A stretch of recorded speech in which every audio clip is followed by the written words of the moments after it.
Bonsoir à tous. On n'a rien contre l'art, on n'a rien pour non plus. Nous ne sommes pas familiers des musées, mais on pourrait dire l'inverse. Voilà comment les résidents de la maison de repos Sainte-Gertrude se présentent. Une résidence qu'ils ont d'ailleurs rebaptisée Maison Gertrude. Et elle est en ébullition ces derniers mois. Elle est investie très régulièrement par des artistes qui invitent tous les résidents qu'ils souhaitent à créer une œuvre ou à participer à la création de celle-ci. Un projet au long cours mené avec le Théâtre national qui a pour ambition de donner une autre image de la résidence et d'en faire un centre d'art ouvert sur le monde. C'est cette belle idée donc qui est au cœur de l'émission ce soir. On va plonger tout de suite, avant d'en discuter avec tous nos invités, on va plonger dans une de ces résidences artistiques. C'était en décembre dernier. On prend donc la direction de la rue des Capucins, dans les Marolles. Est-ce que vous pouvez nous décrire et nous commenter ce premier travail que vous avez fait? Il règne une joyeuse émulation au premier étage. L'atelier est installé en plein milieu de la maison de repos, histoire que chaque résident puisse y participer. Et pour Patrick et Françoise, c'est un vrai plaisir. Ça m'évite de penser à mes chagrins, à mes problèmes. Parce que j'ai une vie très difficile. Ma vie, c'est une tragédie. Je vois que je suis pas seul à dessiner, alors ça me donne du courage. Des artistes invités accompagnent les résidents.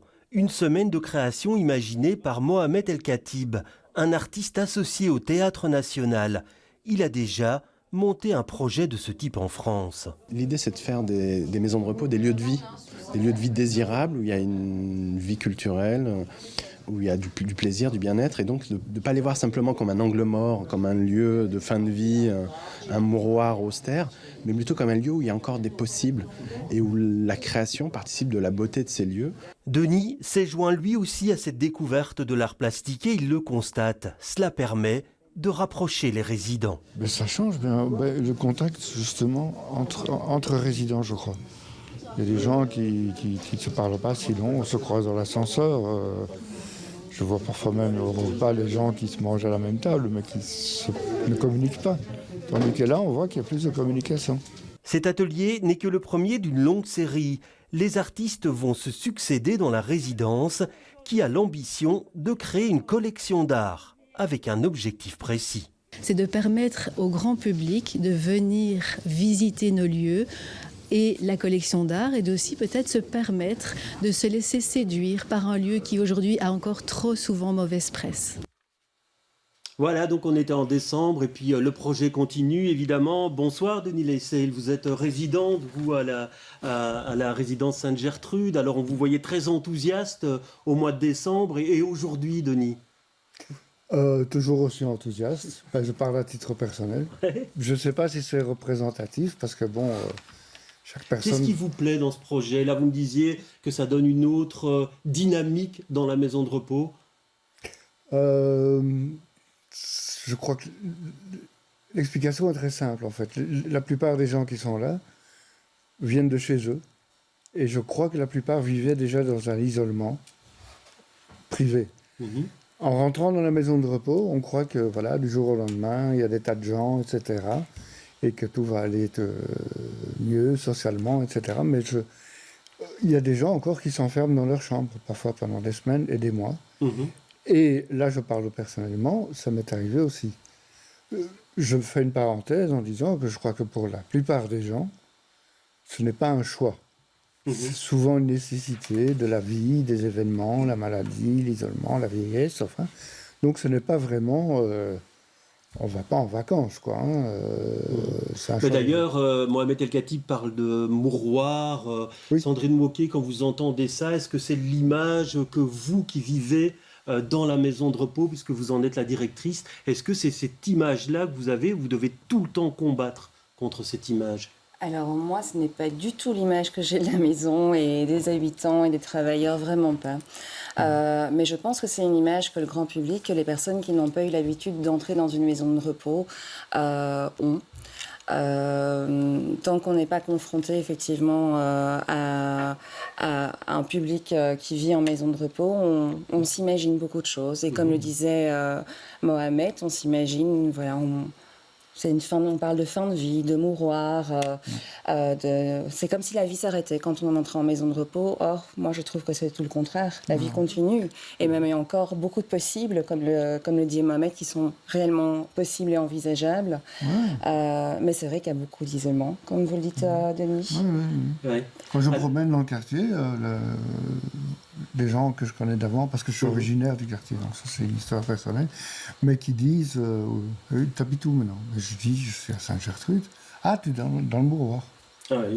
Oui, c'est une image dans le public qui vit très fort. Alors on voit en tout cas que c'est un lieu plein de vie. En tout cas, moi j'ai pu m'y rendre à plusieurs reprises et c'est un lieu effectivement où il y a de la vie, c'est le moins qu'on puisse dire. Azilis Coulonval, bonsoir. Vous êtes éducatrice à la résidence Sainte-Gertrude. Qu'est-ce que ce projet artistique a changé, a déjà changé, je dirais, puisqu'il va se poursuivre jusqu'en 2025?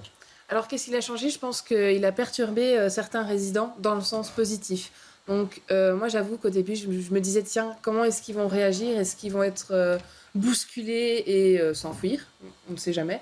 Et bien justement non, ils étaient vraiment... le fait qu'il y ait vraiment cet atelier devant les ascenseurs au premier étage et que les résidents soient confrontés en sortant de l'ascenseur, c'était de l'émerveillement. Il y avait des résidents qui participent très peu aux activités, qui se sont mis à participer beaucoup plus, qui ont été beaucoup plus présents. Il y a des résidents qui nous parlent encore aujourd'hui de leur œuvre ou qui aiment bien s'arrêter devant pour discuter avec nous de ce qu'ils ont vécu et de comment cette œuvre-là s'est construite. Je pense que ça a vraiment eu un apport positif pour les résidents. Alors Pierre Teix, bonsoir. C'est donc le Théâtre National qui est à l'initiative de ce projet. Qu'avez-vous envie de répondre à ceux qui vous disent « Mais est-ce que c'est bien la mission d'un théâtre de faire ça, des ateliers artistiques dans une maison de repos ?» En tout cas, ce qui est clair, c'est que ça correspond au projet que moi j'ai voulu pour le Théâtre National, qui est un projet résolument ouvert sur l'extérieur. On parle aujourd'hui beaucoup d'inclusion. Je pense que le terme, il est galvaudé. En effet, c'est une forme d'inclusion en termes de médiation, mais c'est plus que ça. Ça nous permet à nous, institutions culturelles, de s'extraire de soi, donc pas d'inclure, mais de s'extraire de soi pour aller à la rencontre de l'autre. Et puis, dans la maison de repos, on est aussi au théâtre. Comme le disait la résidente, elle a eu une vie qui était une vraie tragédie. Il y a comme des échanges de récits incroyables entre les artistes en présence, les résidents, le personnel soignant. On est au théâtre. Et oui, je pense que c'est un projet qui renforce cette mission de service public qu'est celle du Théâtre National Wallonie-Bruxelles.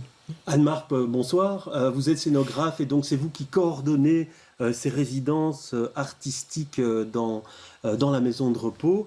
Les artistes, comment réagissent-ils? Parce que ça peut être aussi pour eux un vrai choc culturel, on va dire, ou un vrai choc à un moment donné d'arriver dans une institution comme celle-là. Oui, certainement, c'est des choses...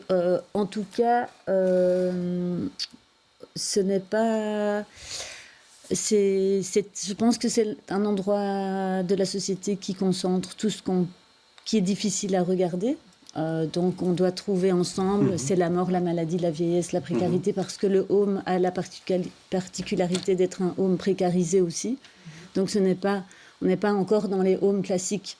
Voilà, c'est un home qui dépend du CPS de la ville de Bruxelles, qui collabore d'ailleurs à ce projet. Qui fait partie Donc c'est une donnée qui est importante. Ça veut dire que chaque artiste va réagir différemment, va proposer un protocole différent. Avec le Théâtre National, on a pensé ensemble comment faciliter, parce que le home est grand, comment faciliter l'accès, comment créer des ponts plus rapides. Ils ont un laps de temps précis de résidence. Ça prend... Comment comprendre, comment raccourcir la temporalité pour quand même rentrer. Ça dépend des artistes. Il y a des artistes qui vont travailler vraiment sur une grande temporalité, de façon sporadique. Il y en a qui vont venir de façon plus... Il y en a qui dorment sur place. Oui, effectivement, on va le voir bientôt. Voilà.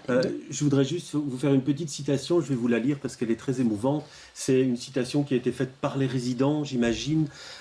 Ici, nous peuplons la maison Gertrude de façon aussi absurde qu'une tour de Babel. Nos vies sont aussi tristes que des fins de puce au jeu de balle.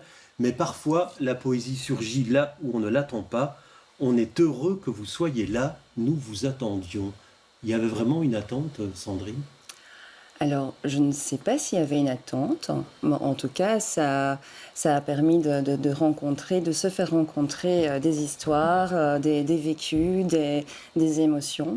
Maintenant, je ne pense que personne ne s'attendait à un projet pareil Ouais. dans une maison de repos. Et qu'est-ce que ça vous inspire, cette phrase « Nos vies sont aussi tristes que des fins de puce au jeu de balle », mais parfois la poésie surgit là où on ne l'attend pas. Enfin, là, moi, ce que ça m'évoque, c'est à la fois le fait que la majorité de nos résidents sont issus du quartier des Marolles auquel ça fait référence, et que finalement, l'émerveillement, la beauté, la joie qu'on peut avoir au quotidien, les petits bonheurs qu'on peut avoir au quotidien, c'est dans des moments simples aussi, voilà. Et notamment dans des rencontres ou dans des créations artistiques ou autres. Ce qui a été aussi très réjouissant dans le projet, mais alors là, plus dans le cadre institutionnel, c'est que tout d'un coup, il y a eu comme une mise en relation assez inédite de forces vives que sont le CPS de la ville de Bruxelles qui porte le projet, les Chevinats de la culture de la ville de Bruxelles, un théâtre, des musées, que ce soit le musée d'Arrêt Marge, la Centrale qui nous ont conseillé dans le choix des artistes, un théâtre qui est le Théâtre National. Et tout ça est assez unique. Et tout ça fonctionne en fait assez bien et est en effet totalement réjouissant. Mais ce qui est important aussi, c'est la fonction de l'art aussi. Il y a toute la question de faire œuvre. Donc il y a faire œuvre matériellement et puis il y a comment faire œuvre humainement. Et dans la question de la poésie, je pense que c'est vraiment la ligne rouge du projet. C'est comment ce n'est pas écrire de la poésie, c'est comment faire ressurgir de la poésie à tous les endroits. Je pense que la poésie, elle est partout. Mais je pense que c'est vraiment la force du projet. Aussi dans ce changement de paradigme, c'est comment changer des endroits d'enfermement et de pouvoir les déployer pour y remettre de la vie. De la vie, il y en a, c'est le moins qu'on puisse dire. J'ai eu le plaisir d'assister à la fin d'une autre résidence, celle de Lauriane Belin. C'était il y a quelques jours, autour d'un petit verre. Regardez. C'est un moment un peu particulier. La fin de la résidence de Lauriane Belin, jeune artiste de 29 ans. Pour mieux s'imprégner de l'ambiance des lieux, elle a décidé de passer plusieurs week-ends ici, et même d'y dormir. Il faut une porte d'entrée pour rencontrer les résidents. J'avais décidé que d'une part, ça serait le repas du midi, parce que je crois que c'est important de manger avec tout le monde. Et je me suis dit pourquoi pas pousser l'histoire en dormant là, aussi parce que c'était plus facile, parce que j'habite Tournai, que donc le trajet est long. Enfin voilà, j'avais envie de vivre aussi Je trouvais que tout était réuni pour vivre l'expérience à fond et aussi, dans une certaine mesure, ça m'a permis d'avoir le droit de profiter de rencontres que j'aurais pas, auxquelles j'aurais pas pu avoir accès si j'avais pas dormi là, c'est-à-dire des rencontres plus tard le soir avec le personnel qui travaille la nuit, etc.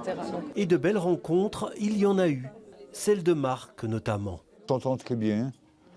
C'est vrai qu'elle venait manger. C'est un jour imposé pour venir manger. Je dis oui, c'est vous, puis la fois d'après aussi. Donc c'est en fait elle qui me poursuit de ses assiduités. Non, puis on a beaucoup discuté, on s'entend bien, voilà ça. À lui et aux autres, elle a demandé de se raconter au travers d'un objet qui a marqué leur vie et dont ils se souviennent aujourd'hui. Et elle en a fait des gravures. Marc a choisi notamment un bouquet de jonquilles. Et les jonquilles, c'est aussi un souvenir d'enfance. C'est au début du printemps, il y a, dans le métro, des gens vendent des petits bouquets de jonquilles.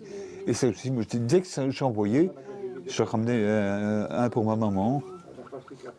C'est aussi, mais encore une fois, c'est un truc qui se rattache à l'enfance. C'est pas tellement l'objet.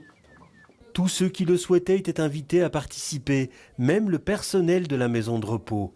Et François a lui aussi replongé dans ses années jeunesse, avec une bonne vieille cassette. Ça fait partie aussi de toute une histoire.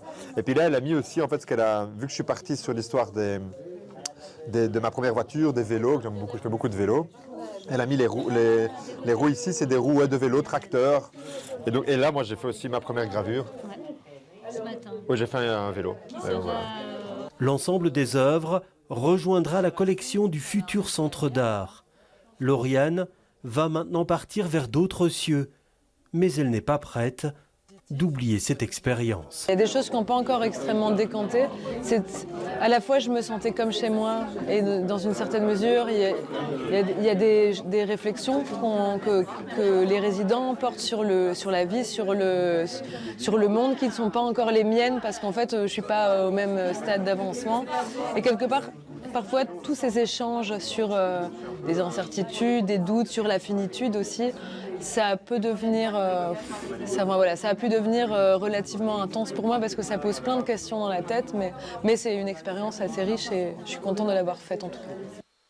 Ben on voit vraiment l'émotion qu'il peut y avoir à un moment donné face à tous ces souvenirs ou toutes ces choses qui ressurgissent. Oui, et puis surtout, c'est la possibilité de redonner un endroit du désir aux résidents. Et ça, c'est important. À ces endroits-là aussi, tout d'un coup, il y a des choses qui se créent dans ce qui se partage parce qu'il y a la collection du Centre d'art et puis il y a tout un projet d'architecture d'intérieur aussi. C'est comment installer l'œuvre dans un environnement. Donc l'œuvre résonne dans un environnement. C'est aussi le cahier des charges de l'artiste, de pouvoir le penser dans un lieu de vie.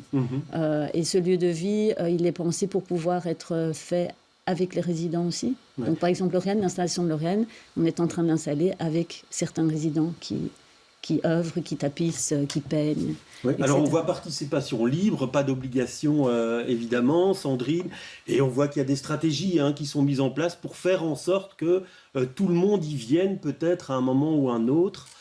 Pour l'instant, est-ce que ça fonctionne plutôt bien ou pas ? Je dirais que oui, ça fonctionne plutôt bien. Alors effectivement, l'ensemble des résidents n'y participent pas de manière active. Je dirais jusqu'à maintenant, il y a à peu près 25-30 résidents qui ont participé de manière active aux résidences artistiques. Et puis il y a tous ceux en fait qui y participent de manière plus passive, simplement en étant présents, en écoutant, en partageant, en discutant, en commentant ce qui se passe. Et tout ça participe aussi aux liens et aux connexions que ce projet met en place dans la maison. Et c'est valable aussi bien pour nos résidents que pour les travailleurs. Ouais. Vous n'avez pas hésité une seconde. Denis, vous avez participé au premier atelier en décembre. Pour vous, ça s'imposait comme une évidence Oui, mais je crois que à la place du mot évidence, on peut mettre le mot besoin. Besoin, ouais. Ouais, parce que j'étais arrivé il y a exactement un an, à un moment donné, et il y a une période d'adaptation. On a tendance, encore une fois je parle pour moi-même, mais je crois que ça vaut pour beaucoup de personnes, de s'isoler. Donc on vient d'un isolement privé et on va dans un isolement plutôt public. Il y a quand même une centaine de résidents, il faut s'habituer à la routine, etc. Donc oui, l'idée s'est imposée. Et je dois avouer que c'est un moment, pour moi, qui a été un tournant, un boost. Parce que jusqu'au moment du début du projet, j'avais toujours en tête de partir. Ouais. Parce que c'est ce qui joue dans la tête de beaucoup de résidents. Je voudrais être chez moi, encore, malgré tout. Même si on est bien soigné, on est logé, nourri, on est super... Je ne lance pas des fleurs gratuitement ici aux personnels de Sainte-Gertrude. Je ne crois pas que j'aurai un dessert en plus pour ça, mais vraiment, on est bien encadré, on est bien entouré, on est bien soigné, donc c'est important. Ouais. Pierre Theys, dans le choix des artistes, puisque là, il y a des artistes qui ont joué plus sur le textile, il y en a d'autres, c'est la peinture, la photo, il y a une designeuse aussi spécialiste de la lumière qui va intervenir. Ce choix-là, il répond à quoi, en fait ? Mais le choix final qui est opéré, il est opéré par Mohamed El Khatib, qui est metteur en scène. Vous voulez qui est porteur que toutes les disciplines artistiques soient couvertes ? Évidemment, on est beaucoup connecté plutôt à l'art plastique et à l'art visuel, et en même temps, les artistes associés du Théâtre National, que sont Clément Papacristou, qui est un metteur en scène, un comédien, ou Joël Sambi, qui est slameuse, poétesse et metteuse en scène aussi aujourd'hui, vont être des artistes qui vont créer des œuvres avec les résidents, plus de l'ordre, alors là, de l'art vivant que de l'art plastique, quoi. Mais on était aussi désireux de créer quelque chose de très hybride et de très transversal, quoi. Alors il y a une relation, on l'a bien compris, qui peut se créer entre certains résidents et les artistes. Je vais vous proposer d'écouter tout de suite un extrait de François, on l'a déjà vu dans le précédent reportage, François Dieu, qui est ergothérapeute, écoutez-le. Plusieurs résidents sont touchés, ont plus peut-être trouvé un lien avec la personne qu'avec l'artiste. Donc ils ont vraiment créé des liens avec ces artistes. Et donc peut-être que le milieu artistique l'artiste, ce qu'il amène, sera en second plan parfois pour le résident. Le résident, ce qui est le plus important, c'est la présence, c'est la rencontre, c'est la découverte de nouvelles personnes qui s'intéressent à lui. Moi, je ressens beaucoup d'amour ici à l'intérieur, à la fois beaucoup de frustration, beaucoup de tension, beaucoup d'inquiétude aussi. Enfin, voilà un petit peu tout ce qu'on ressent chacun, mais en condensé. Donc c'est vraiment un condensé de vie, donc c'est vraiment une vie en communauté, comme une micro-société. Voilà, donc il y a plein de choses qui se vivent. Voilà, plein de choses qui se vivent. Vous ne contredirez pas François, j'imagine, Azilis. La participation du personnel, c'est aussi une volonté de vous, j'imagine, Sandrine. Alors, comment le personnel réagit-il quand on lui dit, tiens, pendant plus d'un an, il y a des artistes qui vont arriver ici à la maison de repos? Je pense que les réactions, elles sont diverses, comme les résidents. Moi, en tout cas, j'étais très contente parce que je suis un peu une artiste, je suis musicienne et je fais du théâtre. Et j'avais vraiment envie de voir ce que ça allait mener et ce que les résidents allaient produire. Et je crois qu'en fait, au fil des résidences, il y a de plus en plus de personnel qui sont intrigués par ce qui se passe parce que ça commence à s'afficher dans les couloirs. Il y a les résidents et les membres du personnel qui ont déjà participé, qui en discutent. Et mine de rien, ça donne envie. Ça donne envie de participer. Et même chose pour les résidents qui ne sont pas encore venus. Les résidents qui ont participé à la dernière résidence ne sont pas vraiment ceux qui ont participé à la première. C'est ça qui est très riche. Oui, alors on parle vraiment d'un processus au long cours. On est parti jusqu'au milieu de l'année 2025. Il y avait une volonté chez vous que ce soit pas un one-shot en fait. Il fallait pas un artiste qui vienne une semaine. Il y avait vraiment quelque chose qui devait s'étendre sur le long terme. Oui, parce qu'il faut prendre le temps de comprendre comment déployer le projet aussi, comment faire du lien, parce que le cahier des charges des artistes, c'est d'abord l'histoire d'une rencontre, c'est comment recueillir un récit, c'est redonner une mémoire au récit aussi de tous ces gens. Ça, c'est l'objectif de la rencontre avec l'artiste, donc ça passe d'abord forcément par une rencontre. Et puis, il y a eu toute la réflexion de comment intégrer le personnel, qui est aussi important que les résidents, parce que faire œuvre, si ça passe pas par le personnel, en fait, ça n'a pas beaucoup de sens. Donc, le premier geste artistique qu'on a proposé, c'est de repeindre le sol du rez-de-chaussée de l'entrée en couleur or. Donc, ce qui est en train de se faire, d'ailleurs. Qui est un challenge en soi. Et je tiens à dire, c'est important aussi que on ne peut pas faire ça si on n'a pas une équipe comme celle de Sainte-Gertrude, comme Géraldine Mas aussi, qui est la coordinatrice artistique, qui est aussi une grande clé et un grand pont pour nous, et qui ouvre beaucoup. Donc on a proposé avec le Home d'organiser, de faire un appel ouvert aux forces vives, parce que c'est difficile à mettre en place, ils sont 200 personnes. Donc il faut mobiliser l'espace c'était vraiment le challenge, l'espace le plus emprunté. Donc on fait ça la nuit, avec différentes équipes. Il y a 6 couches à mettre. Donc on travaille le jour, la journée. Et ça crée quelque chose d'extraordinaire, de formidable. Et c'est une façon aussi c'est un hommage aussi à toutes ces équipes fantastiques. Moi, je les découvre. Alors, l'idée, Pierre Theil, c'est de faire œuvre aussi en faisant un centre d'art dans cette maison de repos. C'est pas que ça se referme fin 2025 ou à la moitié de 2025 et puis après, on ferme la porte et c'est terminé. Vous y croyez, vous, à cette maison de repos qui s'ouvre sur le quartier? Alors, j'y crois profondément. Après, le travail va être un travail colossal, mais on a l'intention, en tout cas, de le rendre complètement pérenne. Et on est en train de travailler à la fois avec la ville de Bruxelles, avec Sandrine et ses équipes et les équipes du Théâtre National qui sont aussi très investies dans le projet, que ce soit les équipes techniques ou les équipes de médiation. Elles sont très présentes, elles se battent même pour être présentes tellement on se sent bien à Sainte-Gertrude.